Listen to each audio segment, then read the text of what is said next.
Est-ce que le miracle permanent peut conduire cette sélection jusqu'à la finale? C'est la grande question. Roger, qu'est-ce que... Parce qu'on a vu une meilleure Côte d'Ivoire contre le Sénégal, et on a vu une Côte d'Ivoire retomber dans ses travers en quart de finale. On ne sait pas quelle est la vraie phase de cette sélection. En fait, après le match du Maroc qui a qualifié la Côte d'Ivoire, là, on peut dire qu'il y a eu vraiment un miracle qui est arrivé du moins à la sélection ivoirienne. Et contre le Sénégal, ça a été un match assez disputé entre deux très belles équipes, la Côte d'Ivoire et le Sénégal, une belle équipe vraiment. Moi, j'ai été très impressionné par ces jeunes-là qui jouent bien, qui ont vraiment un vrai fond de jeu. Après, les Ivoiriens ont été chercher cette victoire, ils ont donné, hein, ils ont fait un grand match, ils ont fait complètement déjouer les Sénégalais, ils n'ont pas réussi à faire leur jeu qu'ils proposaient habituellement. Et puis, en fin de match, on a gagné au pénalty. Mais après, sur ce deuxième match, c'est vrai qu'on a trouvé cette équipe ivoirienne moins bonne.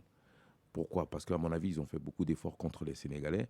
Ouais. C'était devenu difficile athlétiquement. Des garçons comme Seri, qui au milieu avaient rayonné contre le Sénégal. Et là, il était moins bien. Pourquoi? Parce que il n'a pas beaucoup joué dans cette compétition. C'était son deuxième match.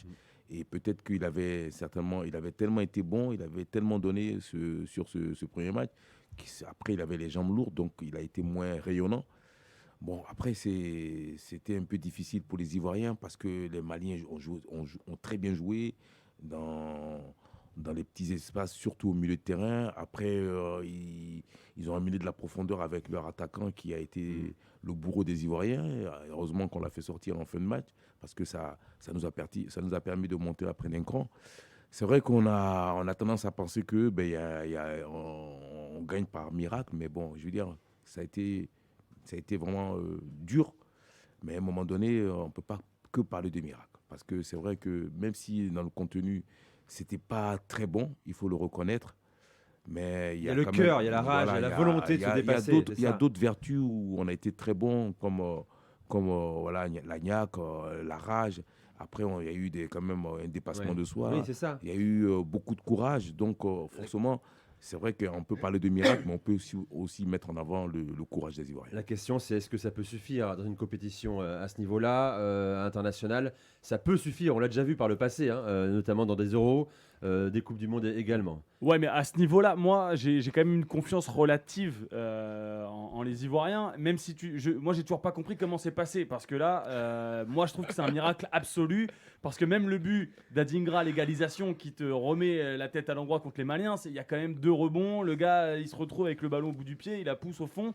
C'est absolument miraculeux, parce que même le cœur et le courage, c'est vrai, je l'ai vu contre les Sénégalais, mais contre le Mali, alors il y a l'expulsion, donc c'est pas facile. Attends, ils vont quand même le chercher à 10 contre 11 aussi. Ils arrivent à faire remonter le bloc. Oui, mais j'ai pas trouvé. Et les mecs provoquent aussi cette chance, ce miracle. Enfin, j'ai pas trouvé qu'il y avait une envie. J'ai pas l'impression qu'ils se sont arrachés.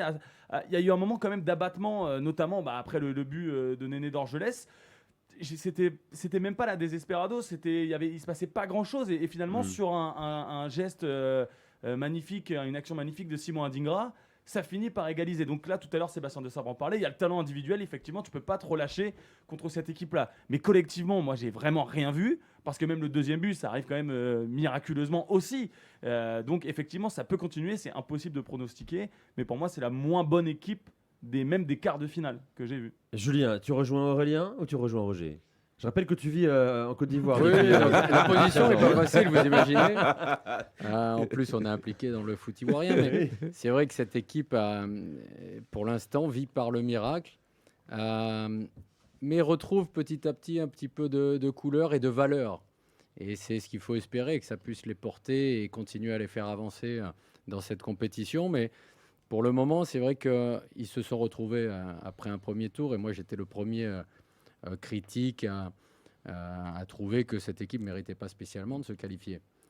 Mais je trouve que maintenant, avec les efforts qu'elle commence à produire, la capacité de ce groupe à se ressouder face à ces difficultés, mais elle commence à avoir des valeurs qui commencent à mériter des récompenses. Petit à petit, d'ailleurs, elles sont allées les chercher.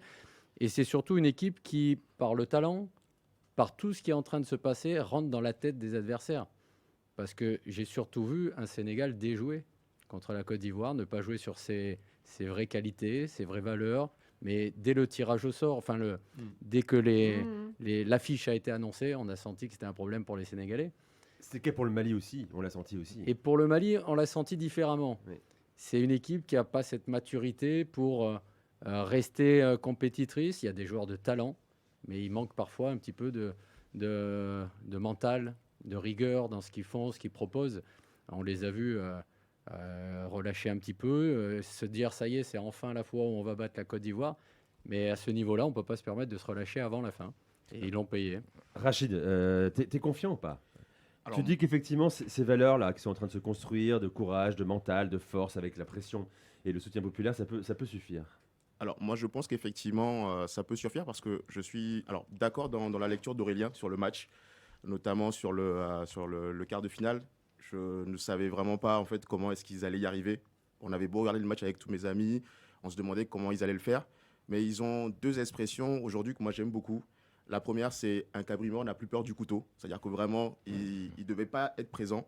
Maintenant, ils y sont. Il y a une sorte de spiritualité donc, autour de leur aventure. Ils sont déjà morts, donc ça. ils ne peuvent pas mourir une deuxième Ils ne peuvent fois. pas mourir une deuxième fois. C'est ça. Et la deuxième expression que j'aime beaucoup aussi, c'est l'esprit du Real Madrid. En fait, à chaque fois qu'on était dans... C'est vrai, c'est l'esprit du Real Un Madrid. vrai parallèle. On est là, quoi qu'il arrive, on va passer. Et ça, j'avais des amis qui me le disaient 15 ou 20 minutes avant la fin du match, avant les prolongations. Je dis, mais comment est-ce qu'on va faire? On est à 10 contre 11. On n'arrive pas à sortir, on n'arrive pas à joindre à atteindre à l'air du coup sur les centres. Comment est-ce qu'on va faire? Il dit, non, ne t'inquiète pas, esprit du Real Madrid. Et effectivement, 89e, 120e. Et Non, puis, voilà, ils me l'ont dit. Julien, C'est difficile de la juger sur ce quart de finale parce qu'Aurélien a été sévère après une belle réaction contre le Sénégal. Il a trouvé que ce quart de finale n'était pas bon, mais c'était très difficile à 10. Donc ils se sont retrouvés dans une situation où il faut arriver à trouver des ressources et ils ont su le faire. Donc c'est ce qui est quand même admirable sur oui, la Julien, performance qu'ils mais ont produit. avant l'exclusion à la 42e, On ils est n'étaient pas d'accord. bons Non, déjà. non, c'est pour ça que C'était cette pas bon équipe n'a déjà. pas de certitude. Non, mais C'est vrai. on est d'accord. Ils ont souffert, mais ce n'était pas une surprise non plus. Parce que c'est malgré tout une équipe malade. De ce qui est arrivé avant, il faut qu'elle arrive à se ressourcer. Et elle n'a pas pu le faire complètement après cette belle victoire. Elle se retrouve à 10, déjà avec des difficultés. Mais on savait que l'adversaire avait la qualité justement pour garder le ballon plus que l'avait fait le Sénégal, qui avait choisi de laisser le jeu aux Ivoiriens. Donc ils n'ont pas pu retrouver cette confiance. Mais peut-être que ces résultats, le soutien populaire autour, va les libérer sur cette demi-finale. Il faut leur souhaiter en tout cas. Mais c'est vrai qu'il n'y a pas de certitude à avoir Aucune. avec tout ce qu'on a vu. Mais moi, il y a un truc qui me gêne aussi. Julien, t'es coach, tu dois mieux le savoir que moi. Là, on ne sait pas quels attaquants vont être alignés. Jamais, que ce soit Gassé ou Emers Faé, ils n'ont aligné les mêmes attaquants, la ligne de 3. On ne sait pas qui va commencer. C'est quand même compliqué d'arriver en demi-finale sans aucune certitude offensive.